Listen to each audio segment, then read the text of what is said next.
हाँ चलिए शुरू करते हैं। ध्यान दीजिए इधर। लास्ट क्लास में, इधर ध्यान दो, लास्ट क्लास में हम लोग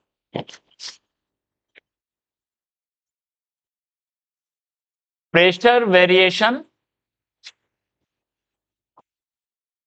इन फ्लूइड यहां तक पहुंचे थे। इसको थोड़ा क्विकली समराइज कर लेते हैं, ठीक है। प्रेशर वेरिएशन इन फ्लूइड, इसमें क्या था, अगर फ्लूइड रेस्ट पे है तो डेप्थ बढ़ने के साथ प्रेशर बढ़ेगा और P2 इक्वल टू होगा P1 प्लस रो जी एच, ठीक है। और हॉरिजॉन्टल के साथ no pressure change, okay, no pressure change. Fluid having acceleration, ठीक है। तो अगर एक्सेलरेशन वर्टिकल एक्सेलरेशन मान लेते हैं, अगर फ्लूइड का वर्टिकल एक्सेलरेशन है चाहे ऊपर या नीचे, तो आपको पता है जी इफेक्टिव का वैल्यू हो जाएगा या तो जी प्लस ए या जी माइनस ए। तो इस केस में डेप्थ बढ़ने के साथ प्रेशर बढ़ेगा और P2 इक्वल टू होगा P1 प्लस रो जी इफेक्टिव इंटू एच, जी की जगह जी इफेक्टिव। और हॉरिजॉन्टल के साथ नो प्रेशर का चेंज,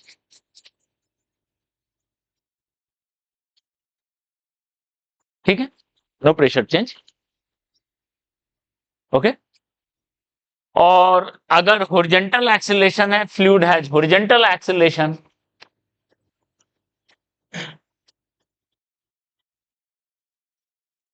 ए, मान लो इधर है एक्सेलरेशन ए, तो इधर जाने पे प्रेशर बढ़ेगा, उल्टा जाने पे P2 इक्वल टू होगा P1 प्लस रो ए, जी नहीं ए इंटू एल। अगर ये एल लेंथ बढ़े इधर तो प्रेशर बढ़ेगा एक्सेलरेशन के उल्टा जाने पे,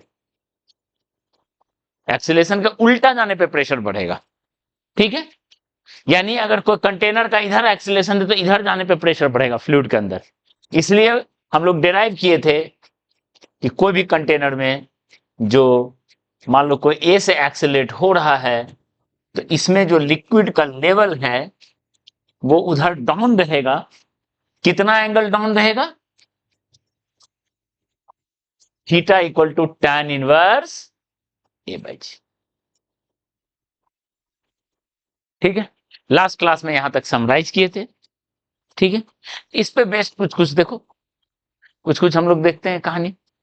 प्रेशर वेरिएशन का और भी कोई कॉन्सेप्ट है, फिर प्रेशर वेरिएशन की वजह से फोर्स जो जनरेट होता है उसको बोलते हैं बॉइंट फोर्स,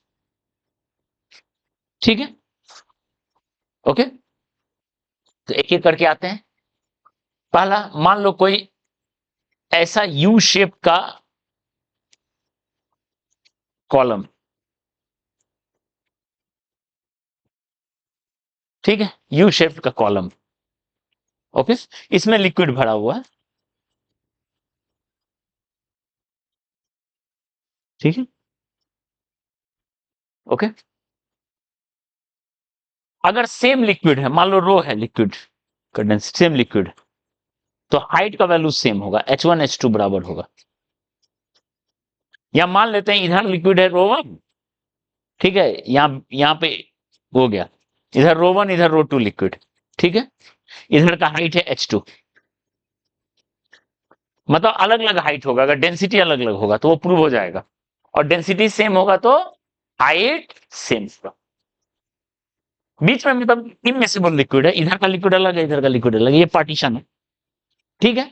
तो देखिए बहुत आराम से हो जाएगा, नहीं जरूर नहीं, बस इधर कुछ हाइट है इधर कुछ हाइट है, नहीं हाइट वॉल्यूम पे तो डिपेंड करेगा कितना हाइट जाएगा, लेकिन हाइट के डिफरेंस का एक रिलेशन बनेगा, दोनों के हाइट में एक डिफरेंस आएगा, ठीक है। क्या डिफरेंस आएगा देख लो, सब आएगा यही कहानी पे, सारा रूल इसी पे।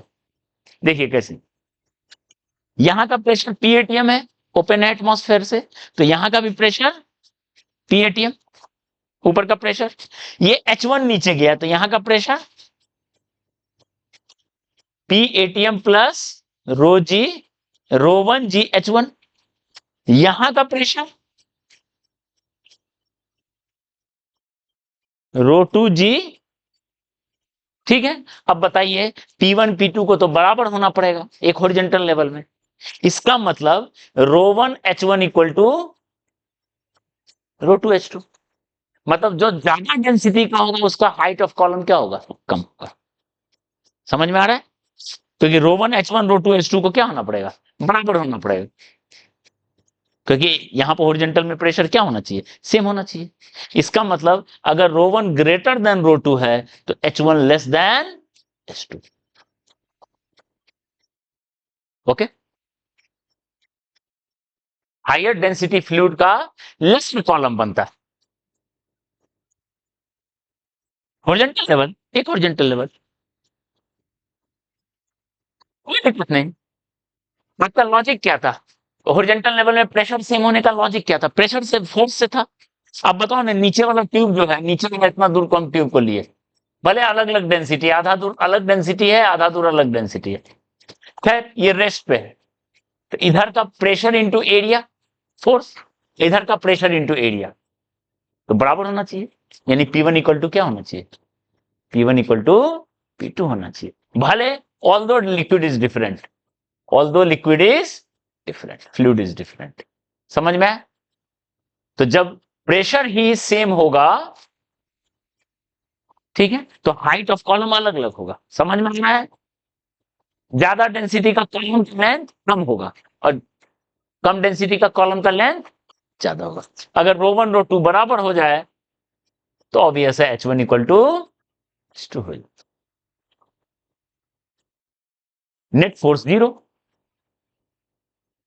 लास्ट क्लास में डिराइव किए थे हॉरिजॉन्टल में क्यों जीरो होता है, क्योंकि इधर से लेफ्ट से फोर्स राइट से फोर्स क्या होना चाहिए, बराबर होना चाहिए। क्लियर है? इतना क्लियर है? ठीक है, ये है उसका एप्लीकेशन।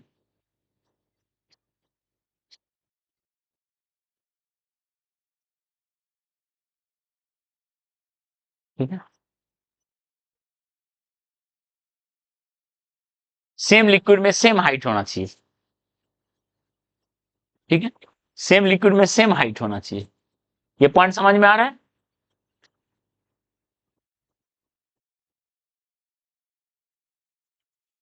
ठीक है, same liquid same height.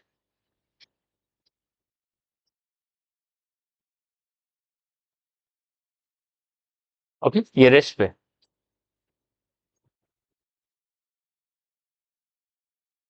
Okay, समझ में आ रहा है? H1 इक्वल टू H2, लेकिन अगर मान लो ऊपर एक्सिलेट होगा, if fluid has upward acceleration, तो भी H1 इक्वल टू H2 ही होगा। कैसे? देखो, अपवर्ड एक्सिलेशन है तो G की जगह क्या आ जाएगा, G इफेक्टिव, बाकी रो वन H1 रो टू H2 वाला तो वही रिलेशन हो जाएगा, G की जगह G इफेक्टिव। तो अपवर्ड एक्सिलेशन होने से भी हाइट का फर्क नहीं पड़ेगा, रेस्ट में सेम हाइट है। लेकिन अगर मान लो if fluid has horizontal acceleration, देखो ये फ्लूइड है, कॉलम है, ये हॉरिजॉन्टल एक्सिलेट अगर हो रहा है, ये एचसी वर्मा में क्वेश्चन है कि अगर हॉरिजॉन्टल एक्सिलेट हो रहा है तो क्या कॉलम में डिफरेंस होगा, यस तब होगा। क्यों? क्योंकि वो ओपन सरफेस कैसा है, ऐसा, यानी ओपन सरफेस ऐसा होना चाहिए, इधर तो लिक्विड है नहीं, ऐसा होना चाहिए, यहां लिक्विड नहीं है, यहां लिक्विड है, ठीक है, ओपन सरफेस ऐसा होना चाहिए, बीच में लिक्विड नहीं है, खैर ऐसा होना चाहिए। तो बताओ ये एंगल कितना होना चाहिए, हाँ हाँ, ठीक है, tan थीटा कितना होना चाहिए बताओ, ए बाय जी, और tan थीटा की देखो तो tan थीटा ये हुआ हाइट का डिफरेंस, ये हुआ हाइट का डिफरेंस, ये इस साइड पे ये इस साइड पे हाइट का डिफरेंस, और ये लेंथ L, तो क्या लिखेंगे बताओ, tan theta equal to H2 minus H1 by L, यानी इस केस में H2 माइनस H1 किसके इक्वल होगा बताओ, ए जी इंटू। क्लियर है? तो लास्ट क्लास में जो बताए थे उसी का एप्लीकेशन है ये, प्रेशर का वेरिएशन का। डन। ओके। अच्छा,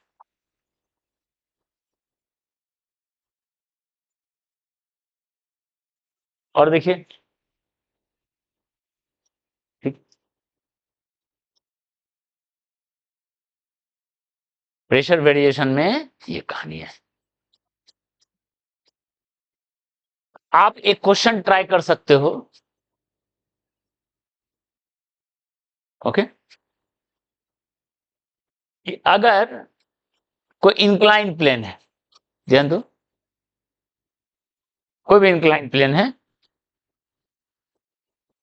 ठीक है, इसमें मान लो कोई कंटेनर है,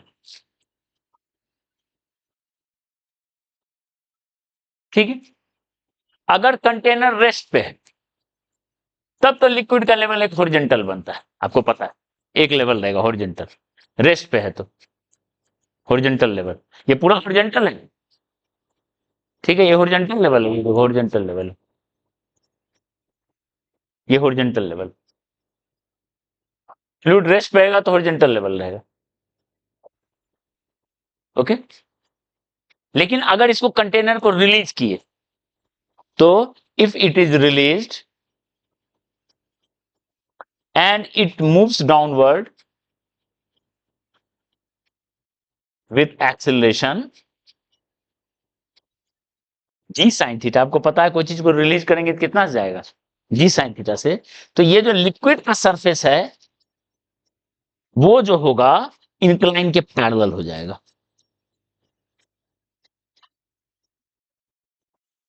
प्रूव दैट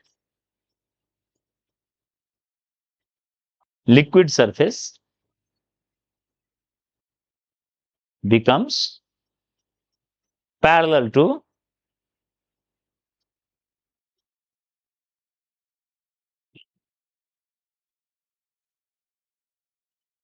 ठीक है, जैसे हमने देखा ये चलने लगा तो टेढ़ा हो गया, इसका प्रूफ लास्ट क्लास में बताएं, तो वही लॉजिक लगा के सोचोगे कि वो जो है इंक्लाइन के पैरेलल। क्लियर है? ओके, सोचो कैसे होगा। जी साइन थीटा को दो पार्ट में ब्रेक करना है, एक हॉरिजॉन्टल एक वर्टिकल। वर्टिकल एक्सेलरेशन से कोई फर्क नहीं पड़ेगा, लेकिन हॉरिजॉन्टल से फर्क पड़ेगा, बस उससे आ जाएगा। जी साइन थीटा को दो पार्ट में ब्रेक कर लेना।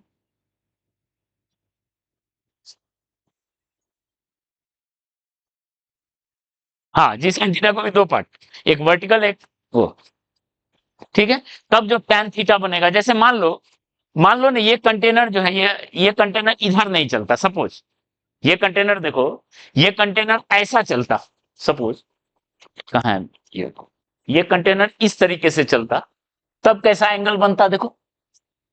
अगर ये कंटेनर ऐसा रहता, इसका एक एक्सीलेशन a1 ऐसे और एक एक्सीलेशन a2 ऐसे, तब कितना एंगल लगता, मतलब नेट वो ऐसे चल रहा है ए, ठीक है, तो a1 की वजह से तो ऐसे टेढ़ा होगा, ऐसे टेढ़ा होगा, लेकिन टेढ़ा का वैल्यू हम लोग क्या देख रहे थे, tan थीटा इक्वल टू क्या देख रहे थे, a बाई जी, तो a की जगह a1 और g की g नहीं आएगा, g इफेक्टिव आ जाएगा, g क्या आ जाएगा, इफेक्टिव, यानी a1 बाय जी प्लस क्या एंगल है, मतलब वर्टिकल जब होता है तो जी की जगह क्या बन जाता है, जी इफेक्टिव, बस ठीक है। तो आप इस तरीके से कर सकते हो, तो आप ट्राई कीजिएगा इसमें कितनी, ये जो है इंक्लाइन के, डन, ठीक है। चलिए अब आगे बढ़ते हैं फिर।